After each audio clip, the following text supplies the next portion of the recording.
तप्तजीवनं कविभिरीडितं कल्मषापहं श्रवणमङ्गलं श्रीमदाततं भुवि गृह्णन्ति ये भूरिधा जनाः। నీ కథామృతము ఈ భౌతిక జగత్తునందు దిక్కుతులై ఉన్న వారికి జీవనము, ఋషివర్ణితమగు ఆ కథలు మనుజుని సమస్త పాపమును నశింపజేసి శ్రోతకు మహద్భాగ్యమును కలిగించును. ధరణి అంతటను కీర్తించబడు ఈ కథలు ఆధ్యాత్మిక శక్తి పూర్ణములు. వీటిని సర్వత్రా ప్రచారము కావించువారే నిక్కముగా పరమోదారులు.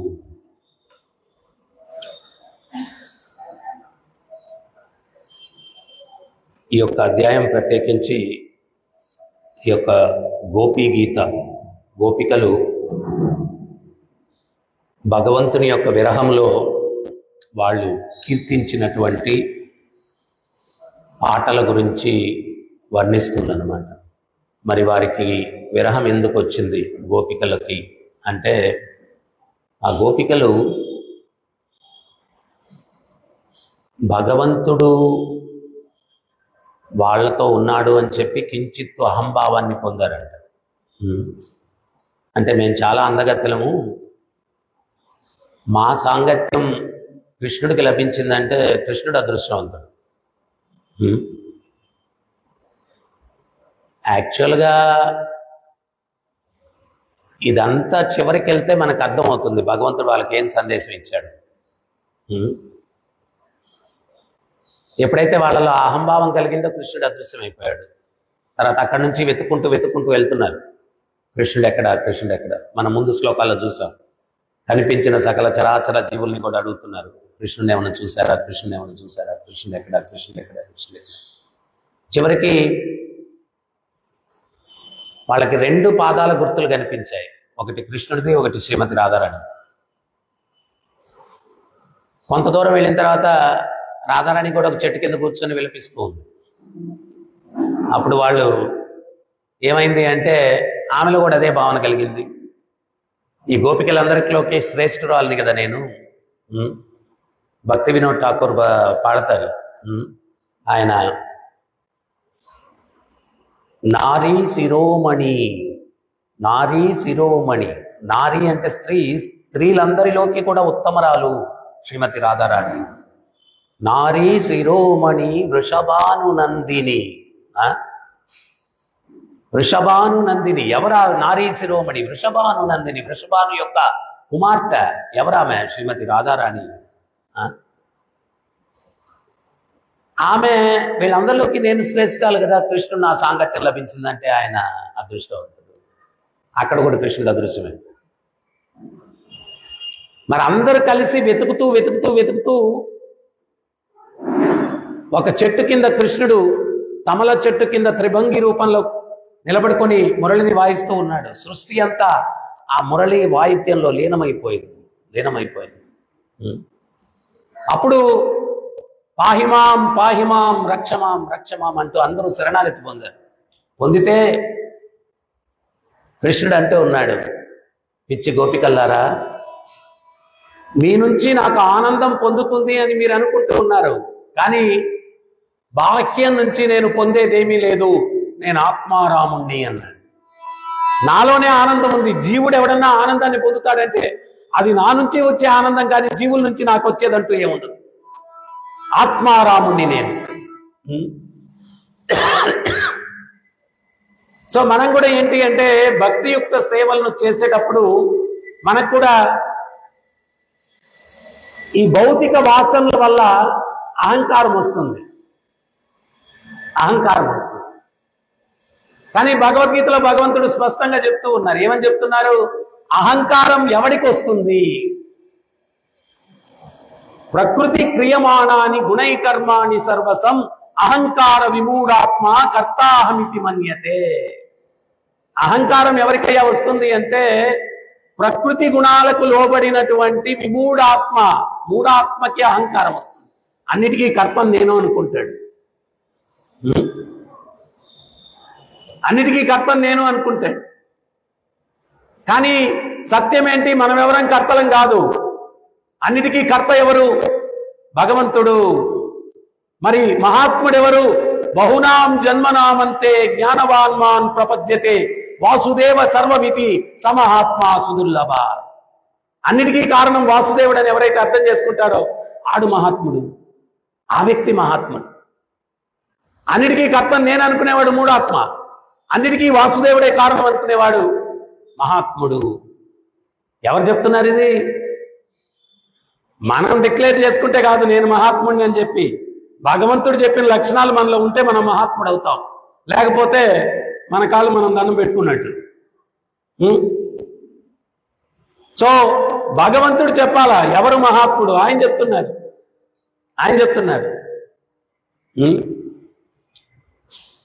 సో అందువల్ల పరీక్షిత్తు సుఖదేవ్ గోస్వామితో ఈ శ్లోకానికి ఉన్నటువంటి అర్థం వచ్చేదే చెప్తాడు.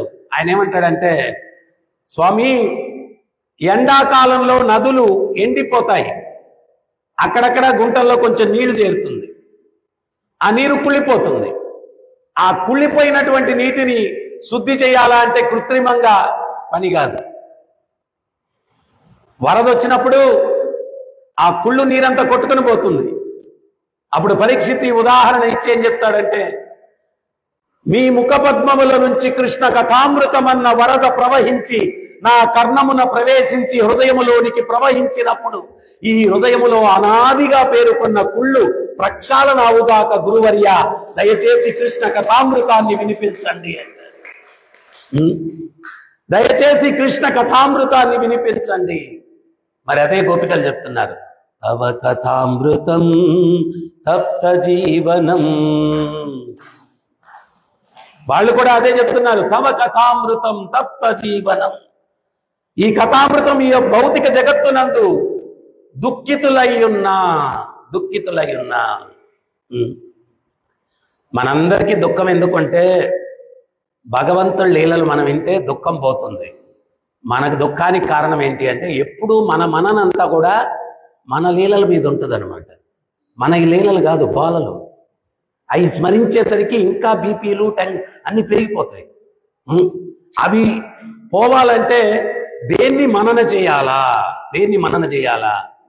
మరి గోపికలు అదే చెప్తున్నారు, కృష్ణుని యొక్క లీలల్ని మనన చేయాలా?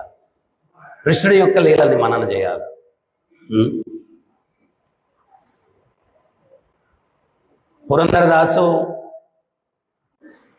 వ్యాసతీర్థుల వారు మందిరంలో కలిశారు. వ్యాసతీర్థుల వారు అన్నారు, పురంధర, సత్సంగం చేసుకొని చాలా రోజులైందయ్యా, కొంచెం సత్సంగం చేసుకుందాం. గురువుగారు, మనుషుల మధ్య సత్సంగం చేసుకుంటే చాలా ప్రాబ్లము, కలత పెడతారు. డిస్టర్బెన్స్ లేకుండా ఉండాలా అంటే మనం ఏదన్నా ఏకాంతంగా ఉండే ప్రదేశానికి వెళ్ళాలా? సరే, తుంగభద్ర నదీ తీరంలో వెళ్ళిపోయారు. వెళ్ళి కృష్ణుని యొక్క కథల్ని చర్చిస్తూ ఉన్నారన్నమాట. జీవుడు ఏంటి అంటే వెరిగేటెడ్నెస్, వెరైటీస్ కావాలా. ఒక్క రసంతో కుదరదు, అన్ని రసాలు కావాలి. నవరసాలు కావాలి జీవుడికి. ఆ నవరసాలు కృష్ణుని లీలల్లో సంపూర్ణంగా జీవునికి లభిస్తాయి. అందుకనే తృప్తి చెందుతాడు. తుష్టిరస్తు, శాంతిరస్తు, ఇవన్నీ కూడా ఎప్పుడు కలుగుతాయి అంటే ఆ కృష్ణ కథామృతాన్ని శ్రవణం చేసినప్పుడు.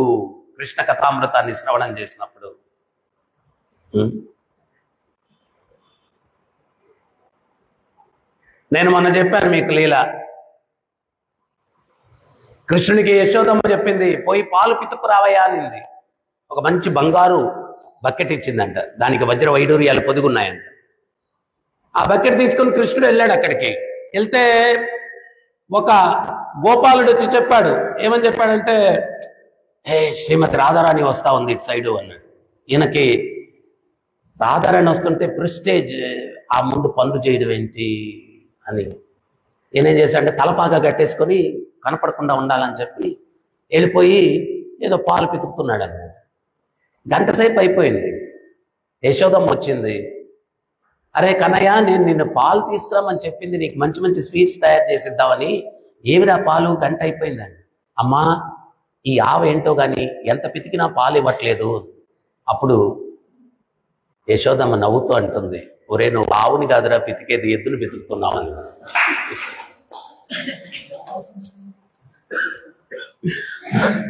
అంటే ఆ శ్రీమతి రాధారాణి వస్తుంది అనేసరికి ఆ భక్తి స్వరూపం ఈయన తత్తరపాట్లో అది ఆవా ఎద్దా అనేది వృషభమా అనేది కూడా గుర్తించలేదన్నమాట. అంటే కృష్ణ అంటే సర్వాకర్షణీయుడు, కానీ రాధారాణి ఎవరు? మదన మోహన మోహిని. ఆ మదన మోహనుణ్ణే మోహింపజేసేటువంటిది శ్రీమతి రాధారాణి. అది భౌతికమైంది కాదు. ఆమె యొక్క స్వరూపం ఏంటి అంటే భక్తి స్వరూపం. భక్తి స్వరూపం. ఆమె ఇటువంటి లీలలన్నీ వింటే ఇప్పుడు మీరందరూ నేను చెప్పగానే ఏం చేశారు? మీరు ఏం చేశారు? ఏడ్చారా? నవ్వారు కదా. సో పురంధరదాసు వ్యాసతీర్థుల వారు ఈ లీలలు చర్చించుకుంటూ ఉంటే వాళ్ళు నవ్వుతూ ఉన్నారు. ఇటువంటి హాస్యం, చమత్కారం, నవ్వుతున్నారు. మళ్ళా లీల మారింది. ఏంటి ఆ లీల? నిన్న మనం చెప్పుకున్నాం. అక్రూర మహాశయుడు కృష్ణుణ్ణి బలరాముణ్ణి తీసుకొని మధురకు వెళ్ళిపోతూ ఉన్నారు.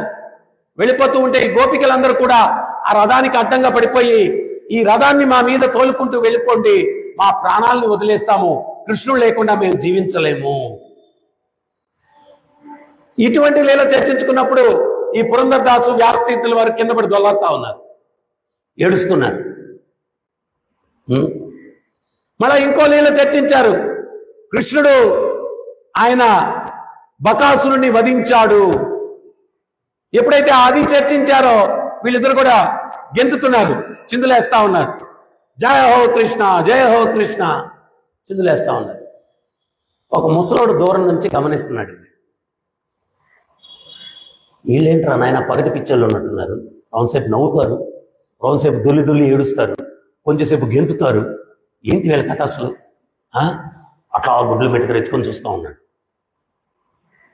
పురంధరదాస్ వ్యాసతీర్థుల వారు గురువు అనమాట. వ్యాసతీర్థుల వారు ఎవరు? ప్రహ్లాదుని యొక్క అవతారం అనమాట. నరసింహ భగవానుడు ప్రత్యక్షమయ్యి, ఏ ప్రహ్లాద నీకు మోక్షం ఇస్తాను వైకుంఠానికి వచ్చేయమంటే ఆయన అన్నాడంట, స్వామి మా గురుదేవులు నారదముని యొక్క అనుగ్రహం వల్ల మీ పాదపద్మముల పట్ల కించిత్తు ఆకర్షణ నాకు కలిగింది. ఆ ఆకర్షణ లేని అభాగ్యులు చాలా మంది ఉన్నారు. వాళ్ళందరినీ మీ పట్ల ఆకర్షణ కల్పించి వాళ్ళని వైకుంఠానికి పంపించి చివరిగా నేను వస్తాను, దయచేసి నన్ను ఇక్కడ ఉండనీయండి. దయచేసి నన్ను ఇక్కడ ఉండనీయండి. సో ప్రహ్లాదుని అవతారమే వ్యాసతీర్థులు. పురంధరదాస్ అన్నాడు, గురువర్య మనం ఇంత ఆధ్యాత్మిక ఆనందాన్ని అనుభూతి చెందుతూ ఉన్నాం. గురువులు ఆచార్యులు ఎందుకు ప్రచారం చేస్తారు?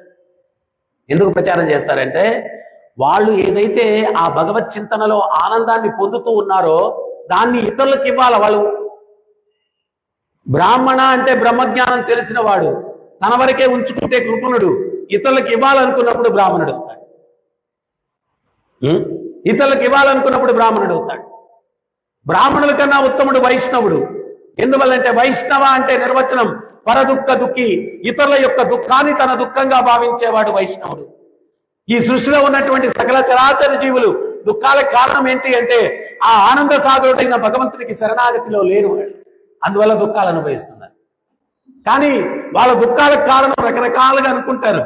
డబ్బులు లేదు అందువల్ల, పదవి లేదు అందువల్ల, అందం లేదు అందువల్ల, ఆనందం లేదు. ఏవి కారణం కాదు, ఇవేవి కారణం కాదు. ఇవి ఉన్నోళ్ళు చాలా మంది ఉన్నారు.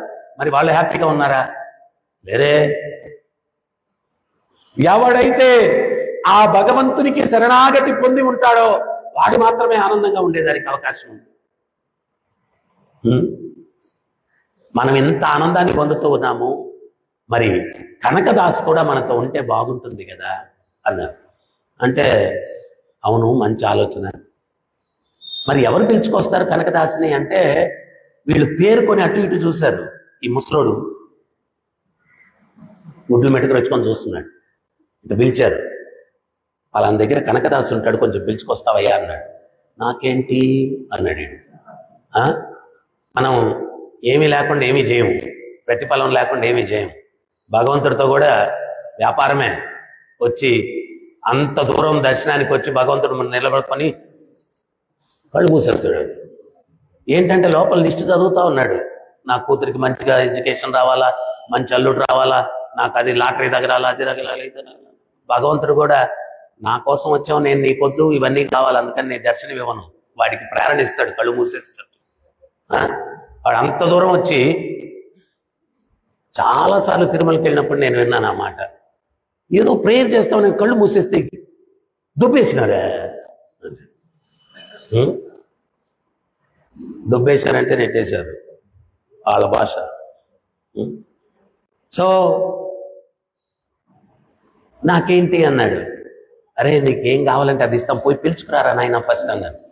ఇతను వెళ్ళాడు, ఏం కావాలంటే అది ఇస్తా అన్నారు కదా అని చెప్పి వెళ్ళారు. వెళ్ళి కనకదాస్ తోటి, అయ్యా మీ గురువు అంట, మీ యొక్క గురుబాయి అంట, పిలుచుకురండి అని చెప్పారు మిమ్మల్ని. వీడి ముఖం చూడంగానే ఆయనకు అర్థమైంది, అరే నువ్వు ఇంత కష్టపడి నన్ను పిలవడానికి వచ్చావు, ఏమీ ఆశించకుండా వచ్చావా అని. భలేవాళ్ళే, గురువుగారు చెప్పారు ఏం అడిగితే అది ఇస్తా ఉన్నారు, అందుకే వచ్చా, లేకపోతే వస్తాను నేను అన్నాడు. ఓరి ఓరి ఓరి, ఏం అడగాలనుకుంటున్నావురా? ఏం అడుగుతాను అంటే ధనం ఏదన్నా అడుగుతాను అంతే కదా. ఓరి పిచ్చోడా, ఆయన్ని అడగాల్సింది ధనం కాదురా, చాలా గొప్ప మహానుభావుడు. ఏం మహానుభావుడు ఏమన్నా పగటి పిచ్చోళ్ళు, రోజుసేపు నవ్వుతారు, రోజుసేపు గెంతుతారు, కొంతసేపు దొల్లుతారు, పగటి పిచ్చోళ్ళు. ఏం మహానుభావులు ఏమో నాకేం అర్థం కాలేదు వాళ్ళని చూస్తే.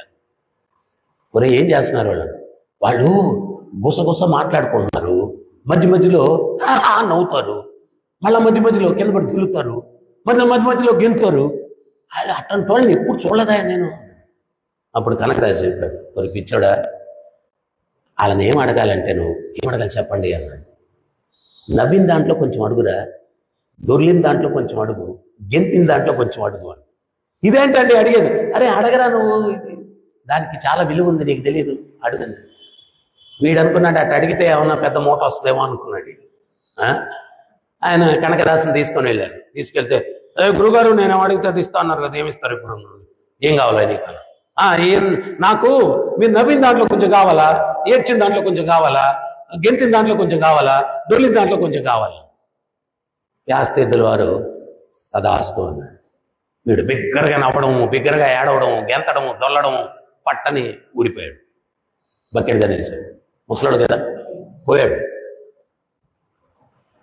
తర్వాత జన్మలో అదే మధ్వ సాంప్రదాయంలో జగన్నాథ్ దాస్ బాబాజీ అనేటువంటి ఒక గొప్ప భాగవతుడిగా పుట్టాడంట ఆ వృద్ధుడు. ఆ కొంచెం నవ్విన ఆశీర్వచనం, కొంచెం ఏడ్చిన ఆశీర్వచనం, కొంచెం గెంతిన అంటే ఇవేవి కూడా సామాన్యమైన నవ్వు కాదు, సామాన్యమైన ఏడుపు కాదు, సామాన్యమైనటువంటి దొరలడం కాదు, గెంతడం కాదు. అవి ఆ భావనలు వాళ్ళలో ప్రకటమయ్యేదానికి కారణం ఏంటి అంటే కృష్ణ కథామృతాన్ని శ్రవణం చేయడం వల్ల వాళ్ళలో ఆ భావనలు ప్రకటమయ్యాయి. ఆ భావనల ద్వారా వచ్చినటువంటి ఆశీర్వచనం వల్ల ఈయన గొప్ప భాగవతుడిగా జన్మించాడు. ముగ తెలిసినప్పటి నుంచి నోటి నుంచి భాగవత ధర్మం తప్పిస్తే ఇంకేమీ మాట్లాడకుండా ఆయన జీవితాన్ని గడిపి భగవంతుని చేరుకున్నాడు జగన్నాథ్ దాస్ బాబాజీ ఆ మధ్వ సాంప్రదాయం. సో ఆ యొక్క నవ్వడము, వీటన్నిటికీ ఆ కథామృతం ద్వారా వచ్చేటువంటి ఆ ఆనందం యొక్క శక్తి అది.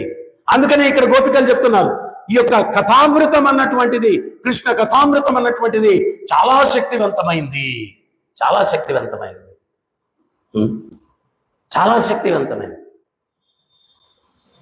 సో భౌతిక జగత్తులో ఏంటి అంటే అడుగు తీసి అడుగు పెడితే కర్మబంధనం. మనందరికీ తెలుసు. ఒకసారి యదువంశవాసులందరూ కూడా ఆడుకుంటూ ఉన్నారు. వాళ్ళ బంతెల్లి ఒక బావిలో పడింది. ఆ బంతెల్లి బావిలో పడితే వీళ్ళు దాన్ని తీసుకునేదానికి ప్రయత్నం చేస్తూ ఉంటే బావి చాలా లోతుగా ఉంది, అందట్లేదు. వెళ్ళి కృష్ణుడితో చెప్పారు, స్వామి మేము మా బంతి బావిలో పడిపోయింది, తీద్దామంటే చాలా లోతుగా ఉంది, నీళ్లు కూడా లేవు, నీళ్లుంటే దూకేసి తీయచ్చు, నీళ్ళని బావిలో పడితే ఏమో మీరు కొంచెం సహాయం చేయాలంటే కృష్ణుడు వచ్చాడు.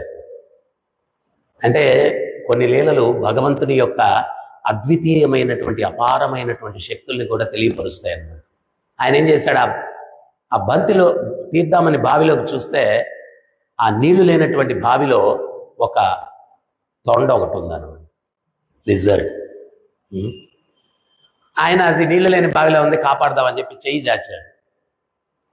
ఆయన చెయ్యి ఎంత పొడుగన్నా వెళ్ళిపోతుంది. ఆ చెయ్యి చాచాడు. జగన్నాథ్ పూరిలో కూడా ఒక భక్తుడు మామిడి పండ్లు తీసుకొని భగవంతుడికి నైవేద్యం పెట్టాలని తీసుకెళ్ళాడంట. ఒక్కోసారి అర్చకులు వీళ్ళేంటి అంటే ఉన్నతమైన చైతన్యం లేకపోతే భగవంతుడికి పెట్టేదానికన్నా ముందు ఆ తెచ్చిన ఐటమ్ నాకు దొరుకుద్దా అనేటువంటి దీంట్లో ఉంటారు. అక్కడ ఎవరో అర్చకులు అన్నారంట, ఆ మామిడి పండ్ల బుట్ట మంచి మంచి గమగమ వాసన వస్తుంది, మాకిచ్చే అన్నారు. నేను భగవంతుడికి నైవేద్యం పెట్టాలని తెచ్చాను, మీకు ఎట్లా ఇస్తానన్నాడు. లేదు లేదు, మాకిచ్చే నువ్వు నైవేద్యానికి అయితే వదిలిపెట్టమన్నారు. ఈయన నేను ఎంతో దూరం నుంచి ఈ బుట్ట మోసుకొని వచ్చింది జగన్నాథుడికి తినిపించాలని, మీరు నాకు ఇచ్చేయమంటే ఎట్లా కుదరదు అన్నాడు. అటైతే మేము లోపలికి అనుమతించమన్నాడు. అప్పుడు ఈయన ఏం చేశాడంటే గుడి వెనకాలకి వెళ్ళిపోయి ఆ బుట్ట పెట్టుకొని ఒక్కొక్క పండు తీసి ఆ సుదర్శన చక్రాన్ని దర్శిస్తూ, జగన్నాథ ఎంతో కష్టపడి వచ్చానయ్యా నీకు ఇవ్వడానికి, దయచేసి దీన్ని స్వీకరించవయ్యా అని చెప్పి వేడుకున్నాడు. వేడుకుంటే ఆ సుదర్శన చక్రం నుంచి ఒక పెద్ద చెయ్యి వచ్చి ఆ పండును తీసుకుంటా ఉన్నాడు. వీళ్ళకి కనపట్లేదు, ఈ భక్తుడికి కనిపిస్తా ఉంది. వీళ్ళందరూ కూడా గాల్లోకి చూపిస్తున్నాడు, పండు అదృశ్యం అయిపోతుంది, గాల్లోకి చూపిస్తున్నాడు, పండు అదృశ్యం అయిపోతుంది. ఏం జరుగుతుంది అని చెప్పి అర్చకులు కూడా బయటకు వచ్చి చూశారంట. ఇది చూసిన తర్వాత మందిరం గుడిలోకి వెళ్ళారంట. వెళ్తే అక్కడ మామిడి పండు యొక్క తోలు, టెంక ఇవన్నీ కూడా గర్భగృహంలో పడిపోయి ఉన్నాయి. అంటే జగన్నాథుడు వాటన్నిటినీ కూడా ఈయన అర్పించింది తిన్నాడని. ఈయన అర్పించింది తిన్నాడు. సో ఎక్కడో గర్భగృహంలో ఉన్న స్వామి ఈయన అందిస్తే ఆయన తీసుకొని భుజించాడు. సో భగవంతుడు మన నుంచి చూసేది ఏంటి అంటే భావన చూస్తాడు. ఆ యొక్క బల్లి తొండ స్వామి చేయి పెట్టాడు, చేయి తగలంగానే ఒక దేవతా స్వరూపంలాగా మారిపోయాడు. అప్పుడు భగవంతుడు అంటున్నాడు, ఎవరు నువ్వు, నీ వృత్తాంతం ఏంటి అన్నాడు. ఆయన ఎవరంటే మృగమహారాజు. ఆయన చెప్పాడు, స్వామి మీకు తెలియదు ఏముంటుంది, మీరు అడుగుతున్నారు కాబట్టి చెప్తున్నాను. నేను మృగమహారాజు అని ఒక పెద్ద చక్రవర్తిని. ఒకసారి ఒక ఆవు తప్పించుకొని వచ్చి నా మందలో కలిసింది. నేను ఒక బ్రాహ్మణుడికి నా దగ్గర ఉన్న ఆవుల మందలు దానం ఇచ్చాను. ఆ ముందు బ్రాహ్మణుడు ఇది నా ఆవుని మీరు ఎట్లా దానం ఇస్తారని చెప్పి నన్ను వచ్చి అడిగాడు. అడిగితే ఆయనకి చెప్పాను, నీ ఆవు బదులుగా ఒక 10,000 ఆవులు ఇస్తాను, దాని గురించి మర్చిపో అన్నాడు. నాది కాకుండా దానం ఇచ్చేసి దానికి బదులు ఇస్తానంటే కుదరదు, నాకు అదే కావాలన్నాడు. ఈయనకు అన్నాడు, అది తిరిగి ఇచ్చేవయ్యా అయిందది, దానికి బదులుగా నీకు 1,00,000 ఆవులు కావాలంటే ఇస్తానన్నాడు. ఈయన ఒప్పుకోలేదు. వాళ్ళని అసంతృప్తి పరిచిన దానికి ఈయన బల్లి జన్మెత్తాల్సి వచ్చిందంట, నీళ్లు లేని బావిలో. దీన్ని బట్టి మన జన్మలు ఏంటి లెక్క వేసుకుందాం తర్వాత. ఎంతమందిని అసంతృప్తి పరిచాం, ఎంతమందిని దుఃఖపరిచాం, ఏమేం జరిగాయి మన జీవితంలో, దాని పర్యవసానాలు ఏంటి. ఒక్క చిన్న అది కూడా ఈయనకు తెలియలేదు. అయితే విశ్వనాథ్ చక్రవర్తి ఠాకూరు వీళ్ళందరూ కూడా దీని మీద కామెంటరీని కొంచెం పెంచుతున్నారనమాట. వాళ్ళు ఏమంటున్నారంటే, మృగమహారాజు ఎవరు అంటే మనం జీవుడు, మొదటి బ్రాహ్మణుడు ఎవరు అంటే కృష్ణుడు, గోవులు ఏవి అంటే ఇంద్రియాలు. ఆ గోవుని మృగమహారాజుకి మొదట ఎవరిచ్చారు? బ్రాహ్మణుడు ఇచ్చాడు. ఎవరికి మళ్ళా తిరిగి ఇచ్చేయాలి? అది మొదటి ఇచ్చిన బ్రాహ్మణుడికి తిరిగి ఇచ్చేయాల. మనకు ఇంద్రియాలు ఎవరిచ్చారు? కృష్ణుడు ఇచ్చాడు. ఆ ఇంద్రియాలని మళ్ళా తిరిగి ఎవరికి ఇవ్వాలా? కృష్ణుడికి ఇవ్వాలా. మనం ఏం చేస్తున్నాం? ఇంకో బ్రాహ్మణుడు ఎవరు అంటే మాయ. ఆ మాయకు మన ఇంద్రియాలను అప్పగిస్తూ ఉన్నాం.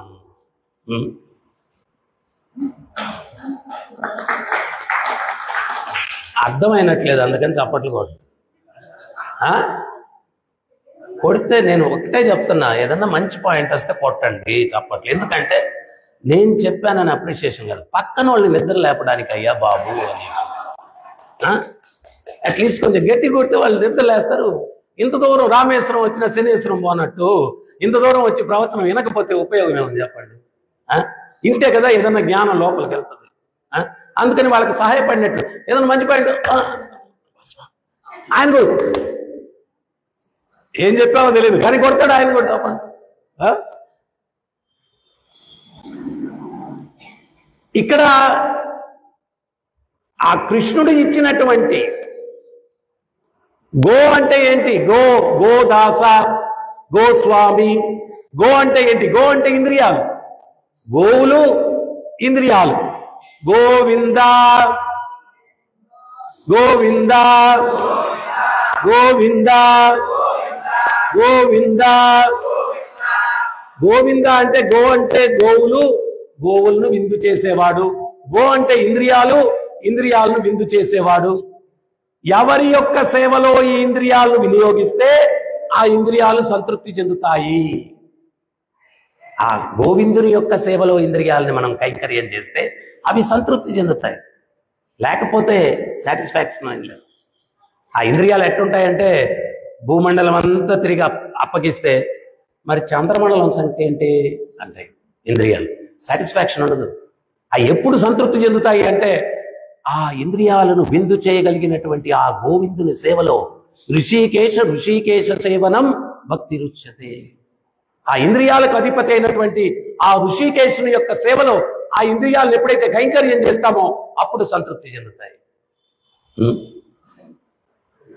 ఎప్పుడైతే ఈ ఇంద్రియాలను భగవత్ సేవలో కాకుండా అన్యంగా మనం ఉపయోగిస్తూ ఉంటామో అప్పుడు అవి భౌతిక భ్రాంతికి గురి అవుతాయి అని చెప్పి విశ్వనాథ్ చక్రవర్తి ఠాకూర్లు వారు చెప్తున్నారు. భౌతిక భ్రాంతికి గురి అవుతాయంట. ద్రుపదుడు ద్రోణాచార్యుణ్ణి చంపేటువంటి ఒక దివ్యమైన పురుషుణ్ణి యజ్ఞం ద్వారా సృష్టించాలని చెప్పి అనుకున్నాడా? మరి ఆ యజ్ఞం చేయాలా? ఆ యజ్ఞం చేయడం కోసం చాలా మంది బ్రాహ్మణుల దగ్గరికి వెళ్ళాడు. బ్రాహ్మణుల దగ్గరికి వెళ్తే వాళ్ళందరూ కూడా ద్రోణాచార్యుడు అంత గొప్పవాడు, ఆయన్ని చంపేదానికి మమ్మల్ని ఒక వ్యక్తిని సృష్టించమంటారా? ఆ పాపం మాకొద్దయ్యా, మేము చేయమన్నాడు. ఈయన ద్రుపదుడు అందరి దగ్గరికి వెళ్తున్నాడు. వాళ్ళందరూ కూడా ససేమిరా ఒప్పుకోవట్లేదు. బ్రాహ్మణులు ఆ యజ్ఞం చేయడానికి ఒప్పుకో అని. చివరిగా ఒక ఆయన దగ్గరికి వెళ్ళాడు. వెళ్తే ఆయన అన్నాడు, నేను చేయను, చేసేవాడిని చూపిస్తా అన్నాడు. ఆ భాగ్యం అన్న చేయండి అన్నాడు. ఒక పర్ణ కుటీరం చూపించాడు. ఆ పర్ణ కుటీరంలో ఒక వ్యక్తి ఉంటాడు, అతను చేస్తాడు అన్నాడు. ఈయన వెళ్ళి ఆ పర్ణ కుటీరం తలుపు తట్టాడు. తలుపు తెరిచాడు ఆ బ్రాహ్మణుడు. నేను ఇట్లాగా ద్రోణులు వారిని సంహరించడానికి ఒక యజ్ఞం చేయాలనుకుంటున్నాను, ఆ యజ్ఞం ద్వారా ఒక పుత్రుణ్ణి పొందాలనుకుంటున్నాను, అతని ద్వారా ద్రోణుని సంహరించాలా, మీరు ఆ యజ్ఞం చేస్తారా అన్నాడు. ఆయన రెండో ఆలోచన లేకుండా చేస్తాను అన్నాడు. ఈయన సంతృప్తితోటి ముహూర్తం అది నిర్ణయించండి, నేను వస్తాను, మీకేమి సంభావనలు ఏం కావాలన్నా అన్ని ఇస్తాను అని చెప్పి ద్రుపదుడు వచ్చేస్తూ ఎవరైతే ఆయన అడ్రస్ ఇచ్చాడో ఆయన దగ్గరికి వచ్చి, ఇంతమంది ససేమిరా ఒప్పుకోలేదు, ఇతను ఎంత సులభంగా ఒప్పుకున్నాడు, మీరు ఎట్లా అతను ఒప్పుకుంటాడని చెప్పగలిగారు అన్నాడు. అప్పుడు ఈ బ్రాహ్మణుడు చెప్పాడు, నేను అతను ఇద్దరం స్నేహితులమే, మేమిద్దరం ఒకసారి అరణ్యంలో పోతూ ఉన్నాము, కొంచెం ఆకలేసింది ఇద్దరికి, అక్కడ ఒక పండు కనిపించింది, ఆ పండును ఇతను తీసుకొని నేరుగా భుజించేశాడు కృష్ణునికి అర్పించకుండా. అంటే భగవంతునికి కైంకర్యం చేయకుండా దేన్నన్నా స్వీకరించినటువంటి వ్యక్తి ఖచ్చితంగా భ్రాంతి చిత్తుడవుతాడు, అందువల్ల వీడు ఆ పని చేయగలడు అని నేను విశ్వాసంతో అతని అడ్రస్ మీకు ఇచ్చాను అన్నాడు. భగవంతునికి అర్పించకుండా ఏదైనా కానీ ఎవడైనా కానీ దాన్ని అనుభవిస్తే ఖచ్చితంగా వాడు భ్రాంతి చిత్తుడవుతాడు. అందుకని ఇతను అది చేయగలడు అని చెప్పి నేను విశ్వసిస్తాను. అందుకని మనకు ప్రభుపాదుల వారు నేర్పించారు. ఏంటి అంటే ప్రతిదీ కూడా భగవత్ కైంకర్యం చేసి భుజించడం, ప్రతిదీ కూడా ఆయన యొక్క సేవలో కైంకర్యం చేయడం, ఇవన్నీ కూడా ఎందువల్ల అంటే మనం అవన్నీ చేయకుండా ఆ నియమ ఉల్లంఘన చేసి మనం భక్తిలో పురోభివృద్ధిని సాధించాలా అంటే కుదరదు. కుదరదు అనమాట. ఎందువల్ల అంటే సిద్ధాంతానికి విరుద్ధం, అది సిద్ధాంతానికి విరుద్ధం.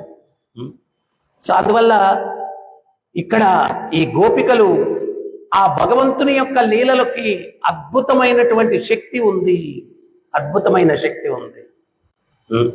ఆచార్యులు చెప్తున్నారు, ఆ లీలలు ఎప్పుడైతే శ్రవణం చేస్తామో మన యొక్క కర్ణము ద్వారా హృదయంలోనికి భగవంతుడు ప్రవేశించి ఆ హృదయంలో తిష్ట వేసి ఆ హృదయంలో ఉన్నటువంటి మాలిన్యాన్నంతా కూడా ప్రక్షాళన చేస్తాడు. ఆ భగవంతుని యొక్క లీలా చర్చ ఎక్కడ జరుగుతుందో అక్కడ భగవంతుడు తిష్ట వేసి ఉంటాడు. ఒక ఇద్దరు ఆళ్వార్లు భగవంతుని గురించి వర్షం పడతా ఉందంట. వాళ్ళు ఒక చిన్న గదిలో తలదాచుకున్నారంట. మరి ఆళ్వార్లు అంటే భగవద్భక్తులు, వాళ్ళు భగవంతుడి గురించి లీలలు చర్చిస్తూ ఉన్నారంట. ఇంకొక ఆయన వచ్చాడంట. వచ్చి మొదట ఒక ఆయన కూర్చొని చర్చించడానికి ఉందంట, ఇంకొక ఆయన యాడైతే నిల్చొని చర్చించాలి, ఇంకొక ఆయన యాడైతే ఇరుక్కొని నిలబడుకోవాలి. నాలుగో ఆయన వచ్చాడంట, నాకు కూడా కొంచెం ప్లేస్ ఇస్తారా అన్నాడంట. స్వామి మా ముగ్గురికే కష్టంగా ఉంది, సరే ఇంకా మీరు అడుగుతున్నారు కదా రండి అని చెప్పి లోపలికి ఆహ్వానించాను. వాళ్ళని ఇట్లా రుద్దుకుంటూ నెట్టుకుంటూ వచ్చి నిలబడుకున్నాడంట. వీళ్ళు చర్చించుకుంటూ ఉంటే మాటలు కలుపుతూ ఉన్నాడంట, చాలా ఆనందిస్తున్నాడంట. అయితే చూడ్డానికి మాత్రం దేదీప్యమానంగా ఉన్నారంట. వాళ్ళు వర్షం ఆగిపోయిన తర్వాత ఎవరి మార్గాన్ని వాళ్ళు వెళ్ళిపోబోతూ, స్వామి మీరెవరండి అని అడిగారంట. నేనా, నారాయణుని అని చెప్పి వెళ్ళిపోయాడు. ఎత్ర గాయంతి మద్భక్త తత్ర తిష్టామి నారద. నా భక్తులు నన్ను ఎక్కడ కీర్తిస్తారో అక్కడ నేను తిష్ట వేస్తాను. వైకుంఠంలో లేను, యోగుల హృదయాల్లో లేను, మందిరంలో కూడా లేను. నా భక్తులు నా యొక్క లీలల్ని ఎక్కడ చర్చిస్తారో అక్కడ నేను తిష్ట వేస్తాను. ఎక్కడ చర్చిస్తారో అక్కడ తిష్ట వేస్తాను. ఎత్ర గాయంతి మద్భక్త. సో అందువల్ల మనం ఏంటి అంటే మన ఇంద్రియాలన్నింటినీ కూడా, ఫర్ ఎగ్జాంపుల్ చూడండి స్పర్శ. భరత మహారాజు ఆయన ఒక లేడీ పిల్ల స్పర్శ కోసం ఆధ్యాత్మికతను పతనమై చేసుకున్నాడు. ఎంత ఉన్నత స్థితి భరత మహారాజుది. ఈ భూమండలాన్నంతా పరిపాలిస్తూ అందమైనటువంటి రాణులు, ముక్కుపచ్చలారని పిల్లలు, కుబేరుని తలదనేటువంటి ఐశ్వర్యము, వీటన్నిటినీ కూడా భాగవతం ఏం చెప్తుంది అంటే ఒక మలపు దొడ్డితో సమానంగా భావించి అరణ్యాలకు వెళ్ళారంట భగవత్ అన్వేషణలో. ఏంటి అందమైన భార్యలు, వీటన్ని మలపదొడ్డి అంటే అక్కడ మలపదొడ్డి అని ఎందుకన్నారంటే ఆయనలో వైరాగ్యం యొక్క స్థాయిని ఎక్స్ప్లెయిన్ చేయడానికి. ఎవడన్నా టాయిలెట్ నుంచి బయటకు వచ్చేటప్పుడు దుఃఖంగా వస్తాడా, అబ్బా నాదంతా పోయింది అయ్యో అంట. నాకు తెలియదు, ఎవరన్నా అట్ట కూడా ఉంటారేమో. అట్టెవరు ఉండరు కదా, పీడా పోయిందని వచ్చేస్తారు. అంటే ఇంత ఐశ్వర్యాన్ని మలపుదొడ్డితో సమానంగా భావించి ఆయన అరణ్యాల్లోకి వెళ్ళిపోయారు భగవత్ సేవలో తను తాను కైంకర్యం చేసుకునేదాన్ని. కానీ ఆ జింక పిల్ల, ఆ తల్లి ప్రసవించింది, ఆ ప్రసవ వేదంలో తల్లి చనిపోయింది. ఈయన అనుకున్నాడు దీని రక్షకుడిని నేనే అనుకున్నాడు. ఒరే నీ భార్యను వదిలేసావు, పిల్లలను వదిలేసావు, అందరిని వదిలేసావు, మాయ ఎట్లా ఉంటుందో చూడండి. ఆయన ఆ జింక పిల్లని తీసుకుని వెళ్ళి దానికి పాలు పట్టించడం, దానికి భోజనం పెట్టడం, అన్ని దాని సేవలో, దాని స్పర్శలో భగవంతుడిని మర్చిపోయాడు. అజామిలుడు నిత్యాగ్నిహోత్రి, సంధ్యావందనం, ఆధ్యాత్మిక చింతన, పరమోత్కృష్టమైనటువంటి ఆధ్యాత్మిక స్థాయిలో ఉన్నాడు. ఒక్క దిగజారిన వేశ్య ఒక తప్పతాగినటువంటి శూద్రుని ఆలింగనం చేసుకుంటే చూశాడు. చూసి మనశ్చలించింది, పతనమైపోయాడు. సౌరభముని నీటిలో కూర్చొని తపస్సు చేస్తూ ఉన్నాడు. 2 చేపలు సంపర్కం చేసుకుంటుంటే చూసి పతనమైపోయాడు.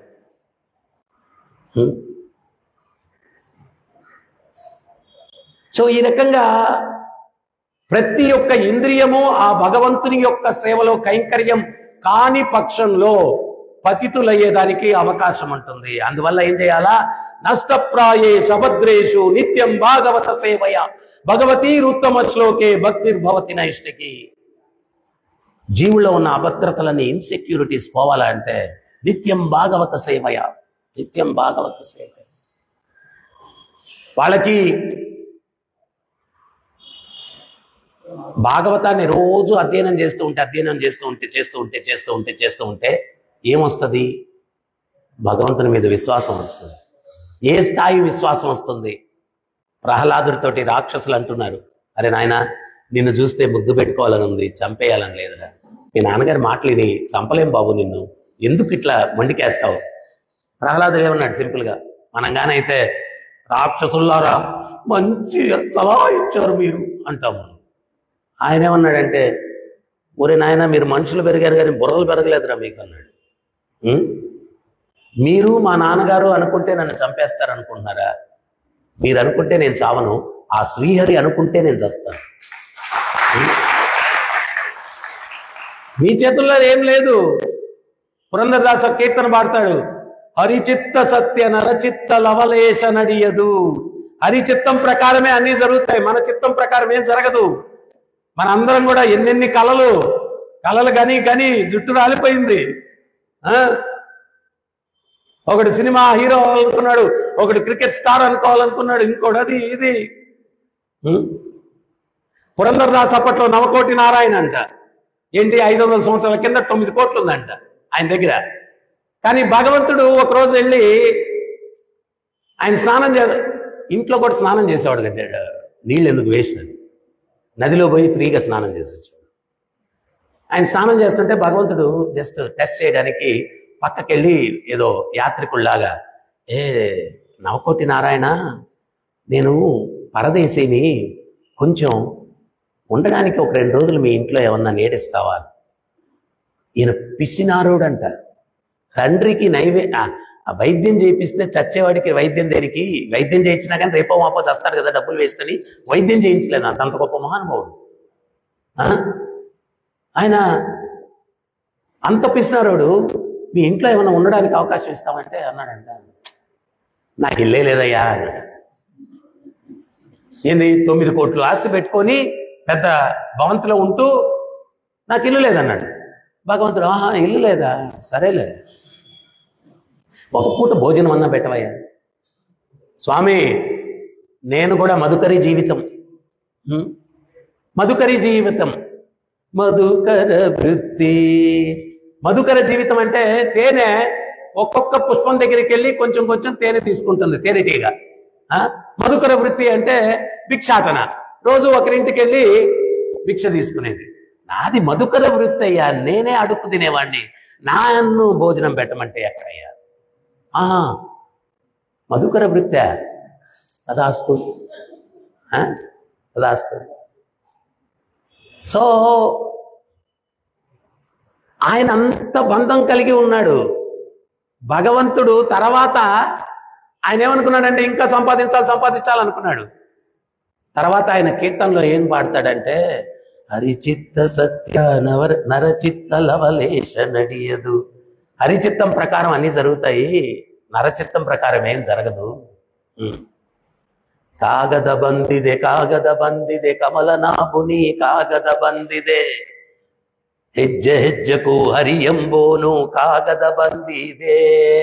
నేనేమో పెద్ద కోటీశ్వరుని అవ్వాలనుకున్నాను. భగవంతుడు ఏం చేశాడంటే కాలి గజ్జలు కట్టుకొని ప్రతి అడుగుకు కూడా హరి హరి అని చెప్పి పాడరా అని చెప్పి మధుకర వృత్తి చేయమని చెప్పి వీధుల్లోకి తోలేశారు నన్ను. మధుకర వృత్తి చేయమని చెప్పి వీధుల్లోకి తోలేశాడు నన్ను భగవంతుడు. నా ఆలోచన వేరుగా ఉండింది, ఆయన ఆలోచన వేరుగా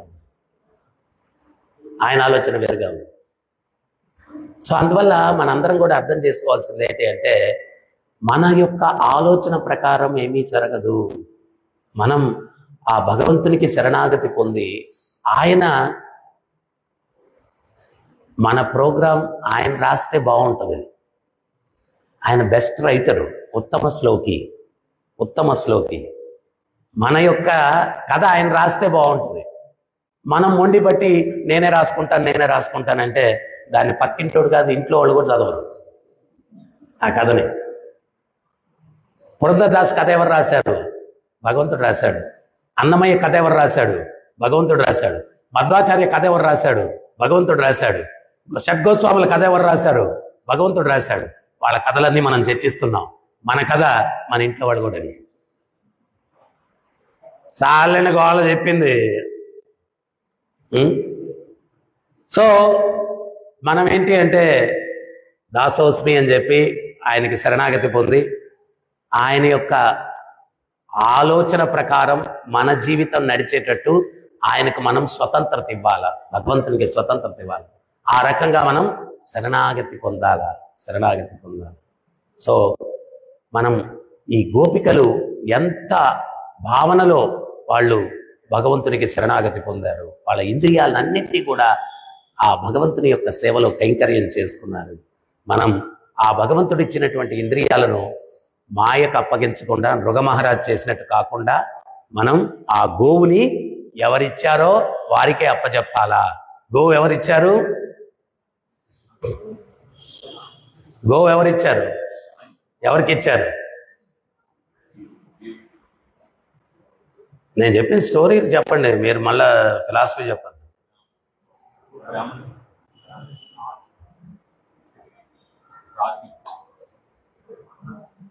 మేము టీచరు మమ్మల్ని అడిగేవాడు, ఇట్టా చూస్తుండేవాళ్ళం టీచర్ని. అంటే ఆయనకి పాఠం చెప్తా అర్థమైపోయేది, ఈడెక్కడో ఉన్నాడు రా నాయన అని చెప్పి. ఆయన టక్కని చెప్పి ఏం చెప్పాను సార్, అరగంట నుంచి చెప్తానే ఉన్నారు సార్ మీరు. అదేరా ఏం చెప్పాను? ఖచ్చితంగా చెప్పారు సార్. అదేరా ఏం చెప్పాను? ఏదో చెప్పారు సార్. గోవు ఎవరికి ఇచ్చారు? వాళ్ళు మళ్ళా ఎవరికి ఇచ్చారు?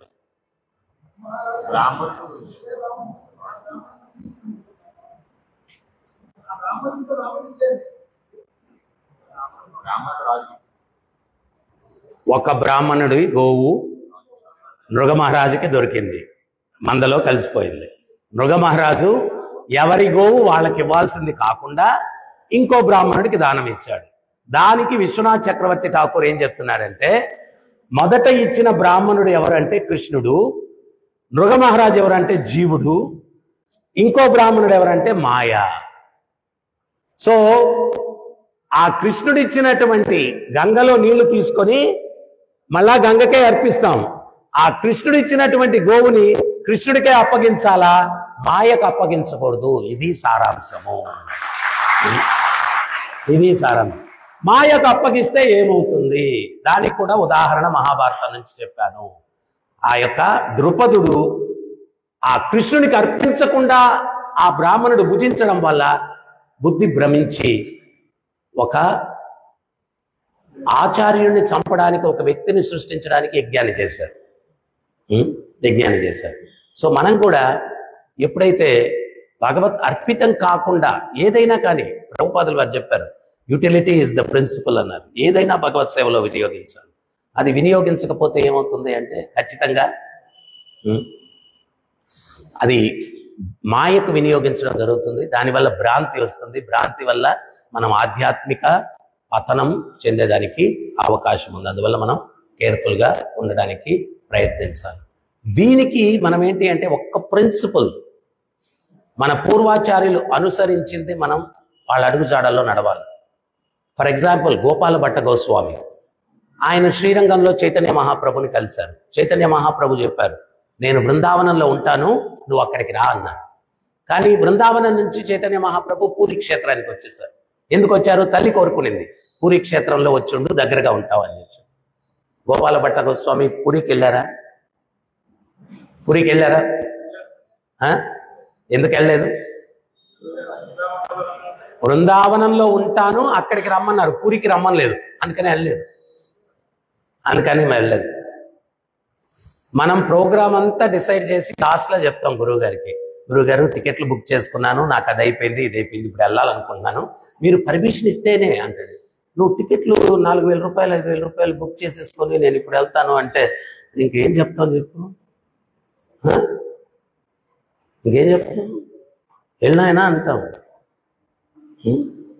సో ప్రతిదీ కూడా మనం ఎన్నోసార్లు విన్నాం, శ్రవణం చేశాం. అనంతాళ్వారు ఆయన భగవంతుడు మాల గుర్తా ఉన్నాడు, వచ్చి నాతో కూర్చోవయ్యా మాట్లాడాలా అన్నాడు. అనంతాళ్వారు అన్నాడు, అర్చకుడిని పంపిస్తే వెంకటేశ్వర స్వామి పిలిచాడు, అనంతాళ్వారిని పిలువు, నేను ఆయనతో మాట్లాడాలా అన్నాడు. అనంతాళ్వారు అన్నాడు, మాల గుట్టిన తర్వాత వస్తానని చెప్పి స్వామికి అన్నాడు. ఏంటి భగవంతుడు పిలుపు వస్తే ఈయన మాల అర్చకుడు వెళ్ళి చెప్పాడు, స్వామి ఇప్పుడు రాడంట, మాల గుట్టిన తర్వాత వస్తాడంట. ఈయన మాలలు గుట్టి తీసుకెళ్ళాడు. తీసుకెళ్తే వెంకటేశ్వర స్వామి అన్నాడు, నీ మాల వద్దు, నువ్వు వద్దు, నేను పిలిచినప్పుడు రావా, నీకు ఎంత అహంకారం, అసలు ఈ కొండ మీద ఉండదు, వెళ్ళిపోమన్నాడు. ఈయనేమన్నాడు, ఈయనేమన్నా తగ్గాడు, ఏమయ్యా స్వామి ఈ కొండ ఏమన్నా నీదంటే, నువ్వు పిలిస్తే ఏమన్నా నేను వచ్చానంటే, మా గురువు గారు రామాంజులు వారు పంపిస్తే వచ్చానయ్యా, ఆయన మళ్ళీ తిరిగి వెళ్ళిపోమని పిలిస్తే వెళ్తాను, మీరు చెప్తే నేను వెళ్ళను. అయినా మీ సంగతి ఏంటే స్వామి, మీకేం అధికారం ఉందా నన్ను నిలమని చెప్పడానికి? మీరు ఒక టెనెంట్, నేను ఒక టెనెంట్, ఈ కొండ అసలు వరాహస్వామిది, ఒక అద్దెకుండేవాడు ఇంకో అద్దెకుండేవాడిని ఖాళీ చేయమని చెప్పడానికి ఎక్కడ అధికారం ఉందా?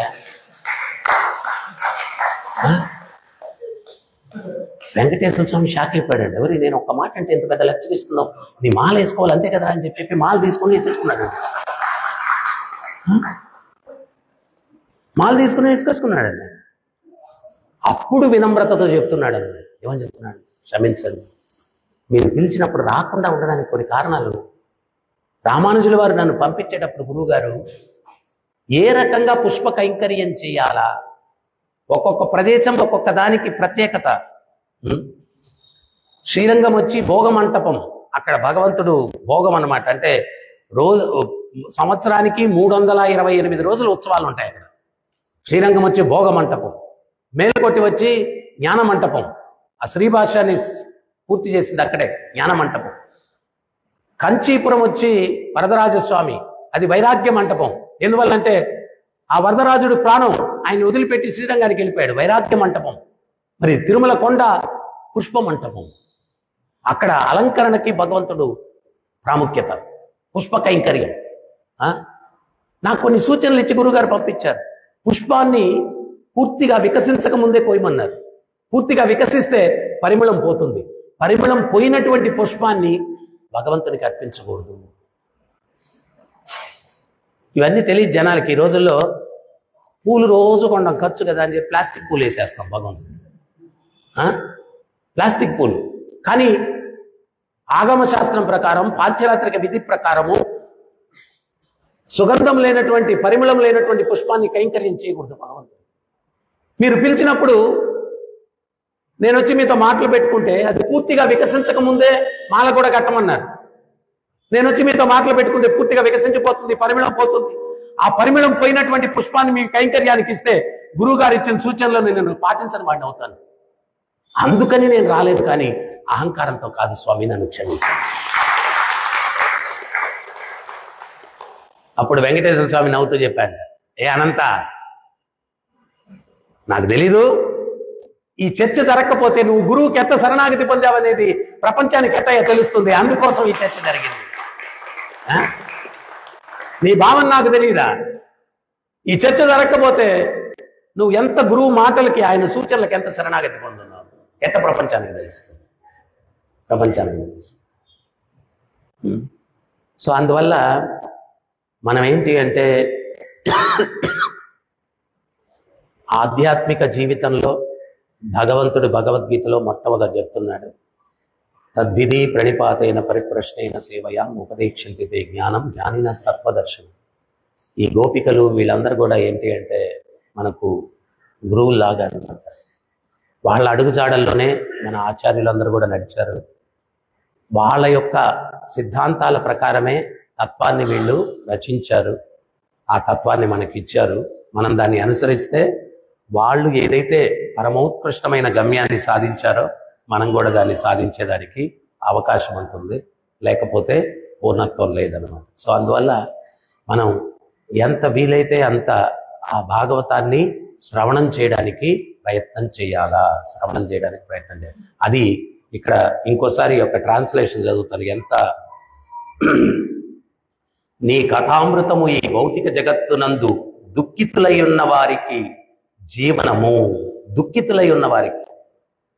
ఇప్పుడు ఈ 1 hour మీ ఇంట్లో ప్రాబ్లమ్స్ ఏమైనా గుర్తొచ్చాయి మీకు? గుర్తొచ్చాయా? ఏమండి గట్టి కాన్ఫిడెంట్గా చెప్పట్లేదు. మన హెల్త్ ఇష్యూస్ కానీ, మన ఈఎంఐల ఇష్యూలు కానీ, లేకపోతే అది ఇది ఏం గుర్తులేదు. రోజంతా అదే కృష్ణ కథామృత భావనలో ఉంటే ఇంకా పెయిన్ ఏముంది చెప్పండి. కానీ మనకు అది ఇష్టం లేదు. గురువుగారండి జీవితం అంతా ఏడ్చి ఒకసారి నవ్వమంటే ఎట్టండి.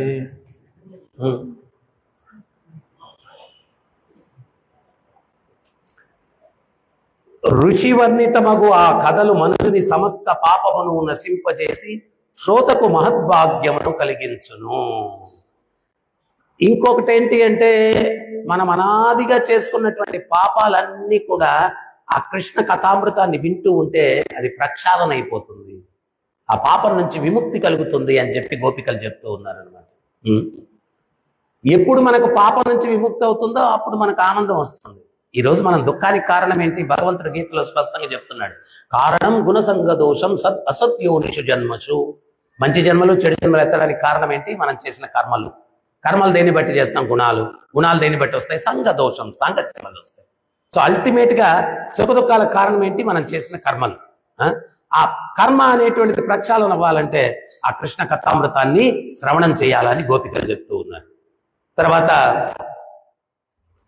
ధరణి అంతటను కీర్తించబడు ఈ కథలు ఆధ్యాత్మిక శక్తి పూర్ణములు.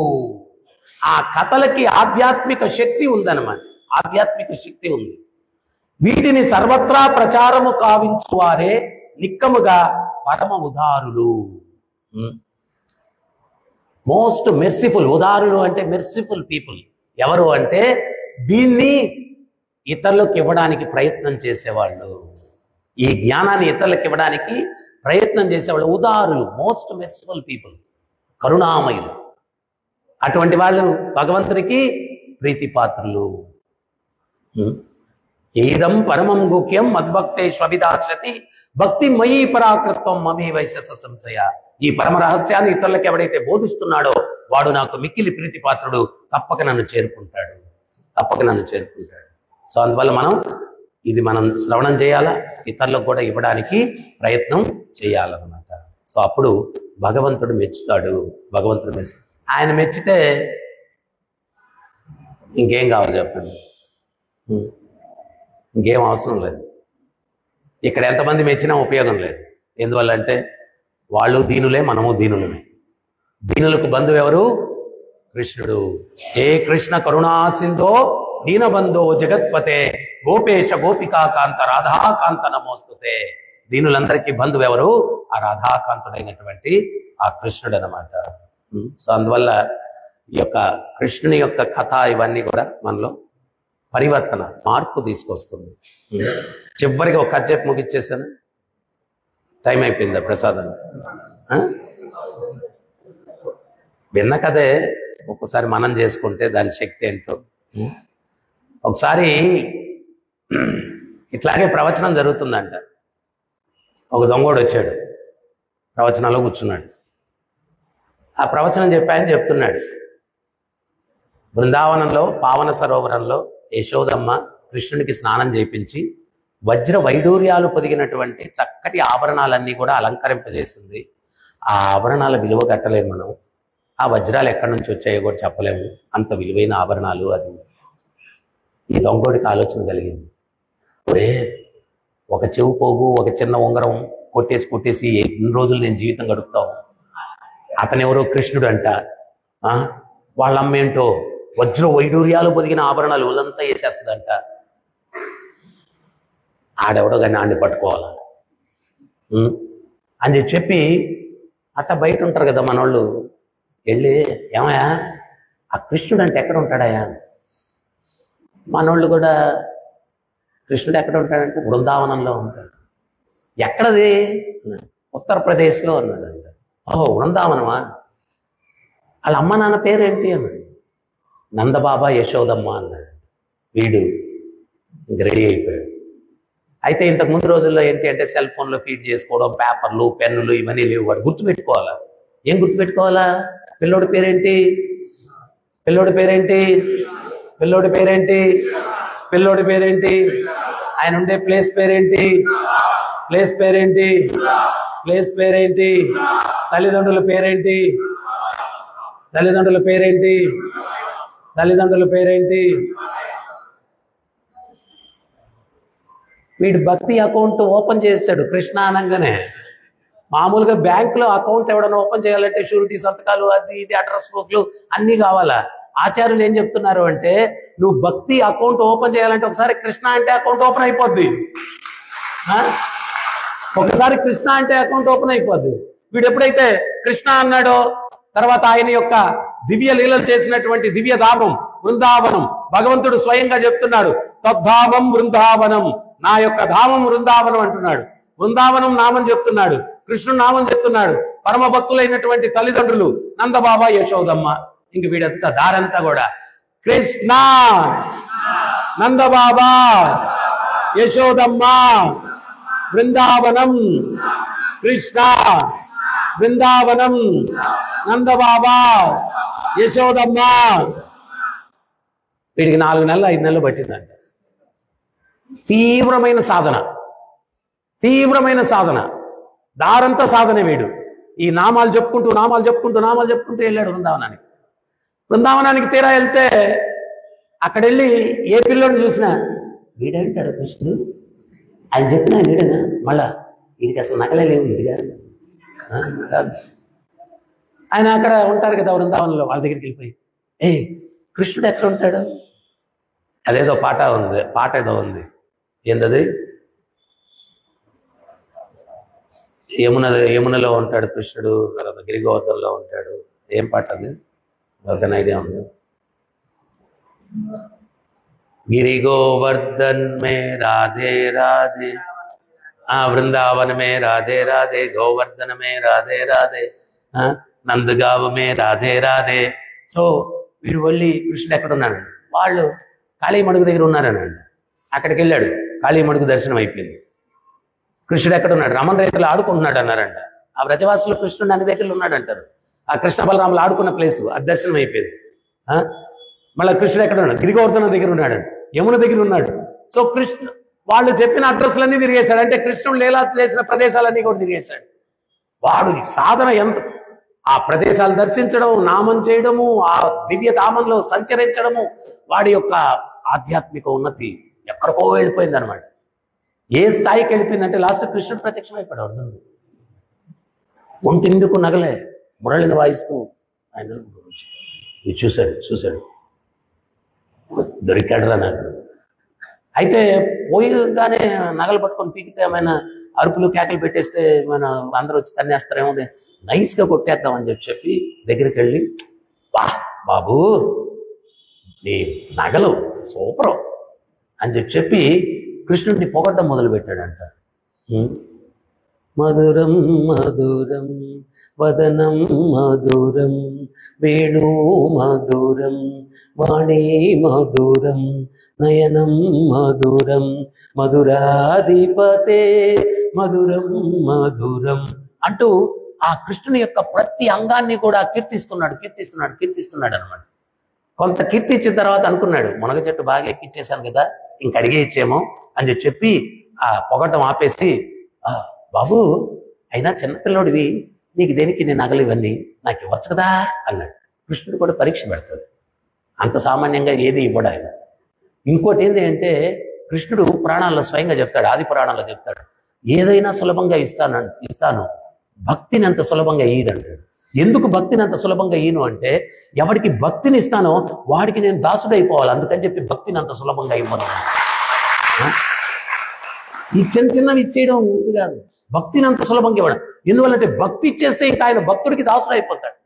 అదే కదా దుర్వాసముని వెళ్తాడు, ఆ సుదర్శన చక్రం బారి నుంచి నన్ను కాపాడమంటాడు. కాపాడమంటే నా చేతుల్లో ఏం లేదు, వదిలిపెట్టడం వరకే. అదేంటి స్వామి, సృష్టి అంతా మీ చేతుల్లో ఉంటే మీ చేతుల్లో ఏం లేదంటారేంటి? అప్పుడు భగవంతుడు దుర్వాసమునితో చెప్తాడు, సృష్టి అంతా నా ఆధీనంలో ఉంది, నేను ఎవరి ఆధీనంలో ఉన్నానో మీకు తెలియదు అంటాడు. మీరెవరు ఆధీనంలో ఉన్నాడని అప్పుడు భగవంతుడు స్వయంగా చెప్తాడు, భక్త పరాధీన, నేను భక్తుల ఆధీనంలో ఉన్నాను. భక్తులు కూర్చోమంటే కూర్చుంటాను, భక్తులు లేమంటే లేస్తాను. నాకు స్వతంత్రత లేదు. మేల్కోట్లో ఉన్నటువంటి రామప్రియ విగ్రహం ఢిల్లీ బాద్షా దగ్గర ఉండింది. బాద్షా దగ్గర ఉంటే ఆ స్వామి రామాంజలి వారి కల్లోకి వచ్చి నాకు ఉత్సవాలు జరగట్లేదు, ఆ విగ్రహం తీసుకురామన్నాడు. రామప్రియ, రాముడు ప్రియంగా సేవించినటువంటి విగ్రహం. ఆ బాద్షా దగ్గరికి వెళ్తే ఆయన అన్నాడు, స్వామి నా స్టోర్ రూమ్లో చాలా దొంగతనం చేసుకొచ్చాను విగ్రహాలు, మీ విగ్రహం ఏంటో చూసి తీసుకెళ్ళండి అన్నాడు. ఆ స్టోర్ రూమ్లోకి వెళ్తే ఆ విగ్రహం లేదు, ఈయన స్వప్నంలో చూసిన విగ్రహం లేదు. ఇక్కడ లేదండి అన్నాడు. నా కుమార్తె భీమిని అంచారి కొన్ని విగ్రహాలతో ఆడుకుంటూ ఉంటుంది, అంతఃపురంలోకి వెళ్ళి చూద్దాం పదండి అన్నాడు.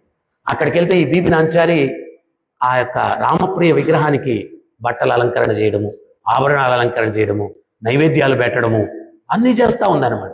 అప్పుడు రామాంజలి వారు వెళ్ళి కూర్చున్నారు, చూశారు ఆసనం మీద, ఆ విగ్రహం అక్కడ ఉందన్నమాట. ఇదే విగ్రహం అన్నాడు. అమ్మా ఆచార్యులకు మాట ఇచ్చాను, ఆ విగ్రహం ఇచ్చేయమ్మా అన్నాడు ఆ సుల్తాన్. అంటే ఆమె ఆ విగ్రహాన్ని గట్టిగా ఆలింగనం చేసుకొని, ఈ విగ్రహం నా ప్రాణం, నేను ఇవ్వనని. ఈయన సందిగ్ధంలో పడిపోయాడు, ఏం చేయాలో అర్థం కాదు. మాట ఇచ్చాడు కదా, అయ్యా మీరు పిలిస్తే వస్తే తీసుకెళ్ళండి అన్నాడు. తప్పించుకునేదానికి నేను విగ్రహాన్ని పిలవడం ఏంటి, రావడం ఏంటి, తీసుకెళ్ళడం ఏంటి, అట్టనే చెప్తే మీరు విగ్రహాన్ని పిలవండి వస్తే తీసుకెళ్ళండి అన్నాడు. రామాంజలి వారు ఇట్ట కూర్చొని ఆయన తొడజట్టి, వాడా సెల్వ పిళ్ళై వాడా అని పిలిచాడు భగవంతుడు. ఎప్పుడైతే అటు పిలిచాడో ఆ విగ్రహం చెంగురు ఎగురుకుంటా వచ్చి రామాంజలి వారి తొడల మీద కూర్చునిందని. భక్త పరాధీన, నాకు ఫ్రీడమ్ లేదు, ఆయన రారా అంటే వచ్చేస్తాను, నువ్వు అక్కడే ఉండవా అంటే ఉంటాను, నాకు ఫ్రీడమ్ లేదు. పిచ్చోళ్ళు మీకు అర్థం కాదు, నేను సృష్టి అంతా నా ఆధీనంలో ఉన్నా, నేను ఎవరి ఆధీనంలో ఉన్నాను, భక్త పరాధీన, భక్తుల యొక్క ఆధీనంలో ఉన్నాను. అందువల్ల భక్తి ఎంత సులభంగా ఇవ్వను, భక్తి ఎంత సులభంగా ఇవ్వను. భగవంతుడు పరీక్షిస్తాడు. ఆయన కొంచెం తొందరపడి అడిగేసానేమో, ముందు ఇంకొంచెం పొగిడి అడుగుంటే బాగుండేది అని చెప్పి మళ్ళా మధురాష్టకం మొదలు పెట్టాడు. లేదులే, అయినా ఆభరణాలు మీ మీద ఉంటేనే అందంగా ఉన్నాయిలే, ఉంచుకోండి మళ్ళా మనసులో అట్టనంటే ఇచ్చేస్తాడేమో అంటూ మళ్ళా మధురాష్టకం, నయనం మధురం వదనం మధురం, మళ్ళా కీర్తన మొదలుపెట్టాడు. కొంతసేపటికి భగవంతుడు ప్రసన్నమైపోయి, నా ఆభరణాలు కావాలా, తీసుకో. అప్పుడు ఈ దొంగోడు ఏమన్నాడు తెలుసా, స్వామి నిజంగానే మీ ఆభరణాలు దొంగతనం చేయాలని వచ్చాను నేను, కానీ మీ రూపము, మీ వేణుగానము ఇవన్నీ కూడా నా హృదయాన్ని దోచేసేయి, నాకు మీ ఆభరణాలు వద్దు, మీరు నాకు కావాలయ్యా.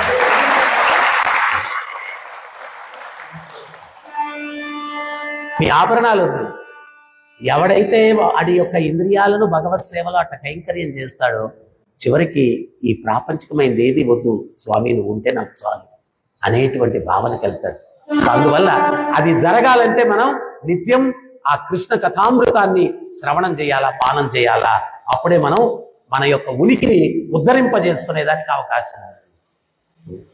హరే కృష్ణ హరే కృష్ణ కృష్ణ కృష్ణ హరే హరే, హరే రామ హరే రామ రామ రామ హరే హరే.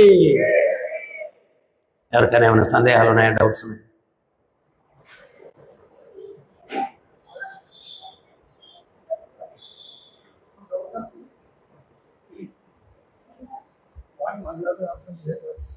మార్నింగ్ మంగళవారం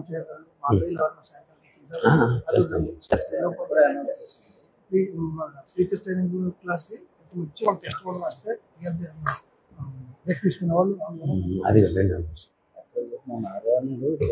మా